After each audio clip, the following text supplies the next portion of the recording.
Hello Mary, చెప్పు సత్య, ఏంటి? ఇక్కడ నా క్రెడిట్ కార్డ్ పెట్టాను, కనిపించట్లేదు. నువ్వేం చూసావా? లేదే, నేనేం చూడలేదే. అయినా ఇంత పొద్దునే నీ క్రెడిట్ కార్డ్ ఎందుకు? అది పని చేయట్లేదు. బ్యాంక్ వాళ్ళు బ్లాక్ చేసి ఉంటారు. వెళ్ళి కంప్లైంట్ రేస్ చేయాలి.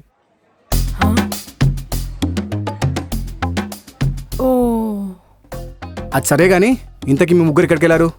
అది లేడీస్ థింగ్స్, నువ్వు అడగొద్దు. లేడీస్ థింగ్సా? బామ్మ, అత్తయ్య క్రెడిట్ కార్డ్ బ్లాక్ అయిందంట. ఎలా మరి ఇప్పుడు ఏం చేద్దాం? ఇప్పుడు డబ్బులు కట్టకపోతే పరుగు పోతుందేమో అని. అవునమ్మా. చాలా చాలా సంతోషం అండి మీరు మా షాప్కి రావటం, ఇక్కడ షాపింగ్ చేయటం చాలా హ్యాపీగా ఉందండి. అది ఓకే అండి, ఫస్ట్ బిల్ ఎంత అయిందో చెప్పరా? చెప్తా. అవునండి, మేము ఇక్కడ షాప్ పెట్టి చాలా ఇయర్స్ అయిపోయింది. మిమ్మల్ని ఎప్పుడు చూడలేదే. ఎక్కడుంటారు మీరు? ఇక్కడే. కొంచెం బిల్ ఎంత అయిందో బిల్ ఎంత చెప్పండి. అయిందో చెప్తారా? చూస్తున్నా. ఇస్తా అంటే ఒప్పుకుంటాడా? ఒప్పుకోడేమో బామ్మ. అయినా మీ రీల్స్ చాలా బాగుంటాయండి. చూస్తూ ఉంటాను, మిమ్మల్ని ఫాలో అవుతూ ఉంటాను. అత్తమ్మా, కదా పోదాం.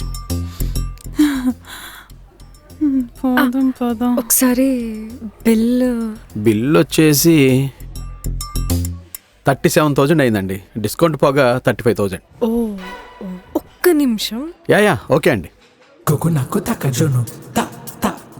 కానీ మేడం, హా? మీరు ఒక్క రూపాయి కూడా కట్టాల్సిన అవసరం లేదు. షాక్ అయ్యారా? అవును, మీరు విన్నది నిజమే. ఎందుకని? కానీ మీ ముగ్గురు కలిసి ఒక చిన్న పని చేయాలి. ఏం చేయాలి?